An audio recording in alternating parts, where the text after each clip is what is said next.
বিরোধী দলকে কথা বলতে দেয়া হচ্ছে না, সরকারের বিরুদ্ধে এমন অভিযোগ তুললেন এনসিপি নেতারা।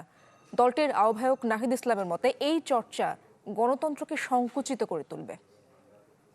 আমার একটা বিশেষ বিষয়, আমি যখন সাংবাদিকের চোখে জুলাই শীর্ষক এই আয়োজন ডেমোক্রেটিক জার্নালিস্ট অ্যালায়েন্সের গণমাধ্যম কর্মীদের পাশাপাশি যেখানে অংশ নেন এনসিপি নেতারাও।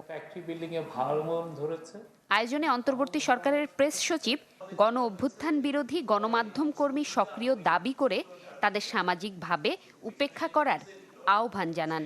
আর এনসিপি নেতা সার্জিস আলমের অভিযোগ, জেলা পর্যায়ে প্রেস ক্লাব দখলের চেষ্টায় ক্ষমতাসীন দলের সংসদ সদস্যরা।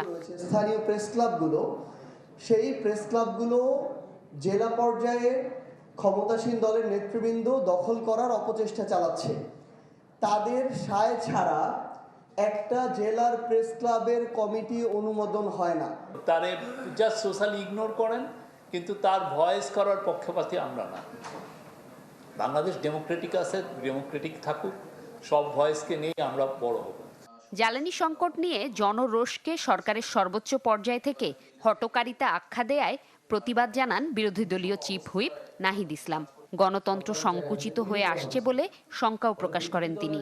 বিরোধী দল সংসদে কথা বলবে, সংসদের বাইরেও তারা কথা বলবে, এটাই গণতান্ত্রিক একটা রাষ্ট্রের চরিত্র, গণতান্ত্রিক আন্দোলনের চরিত্র। গণতান্ত্রিকভাবে অহিংসভাবে আমি আমার যে কোনো কথা প্রকাশ করতে পারি। ফলে সেই জায়গায় আমার কাছে মনে হচ্ছে যে গণতন্ত্র সংকুচিত হয়ে আসছে।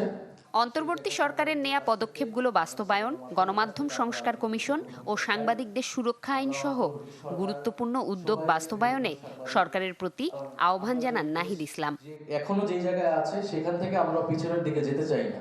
জুমাতুল বিদা, চ্যানেল 24, ঢাকা।